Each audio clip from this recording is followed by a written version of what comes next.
Kasaragod Cheruvathur Kizhakkemuri പുറത്തേമാട് concrete നടപ്പാലം വർഷങ്ങളായ അപകടാവസ്ഥയിലാണ്. School വിദ്യാർത്ഥികൾ ഉൾപ്പെടെ ആശ്രയിക്കുന്ന പാലം പൊളിച്ചു പണിയാൻ അധികൃതരും വലിയ താല്പര്യമൊന്നും കാണിക്കുന്നില്ല.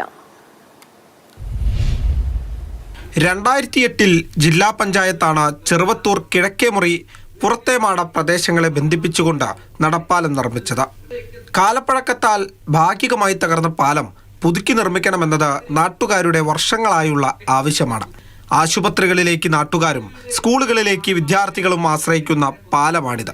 വിദ്യാർത്ഥികളെ സ്കൂളിൽ എത്തിക്കാൻ ബസ് സൗകര്യം ഏർപ്പെടുത്തിയിരിക്കുകയാണ് സ്കൂൾ അധികൃതർ. ഈ സമയത്തും അത് അതിൻ്റെ ഭാഗമായിട്ട് പഞ്ചായത്ത് പ്രസിഡന്റ് നേതൃത്വത്തിലൊരു കമ്മിറ്റി രൂപീകരിച്ചിട്ട് അങ്ങനെ താൽക്കാലികമായിട്ട് റിപ്പയർ ചെയ്യണമെന്നുള്ള ധാരണയിലായി.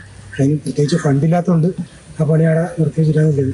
2019 പ്രളയകാലത്താണ് പാലം കൂടുതൽ അപകടാവസ്ഥയിലായത്. പിന്നീട് ചെറുവത്തൂർ ഗ്രാമപഞ്ചായത്ത് അറ്റകുറ്റപ്പണി നടത്തിയെങ്കിലും പൂർണ്ണമായി ഗതാഗത യോഗ്യമാക്കാൻ സാധിച്ചില്ല.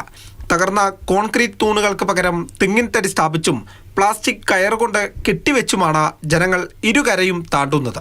പാലത്തിലൂടെയുള്ള യാത്ര നിരോധിച്ചുകൊണ്ട് പേരിന് മാത്രമായി ഒരു ബോർഡും സ്ഥാപിച്ചിട്ടുണ്ട്. മാതൃഭൂമി ന്യൂസ്, കാസർഗോഡ്.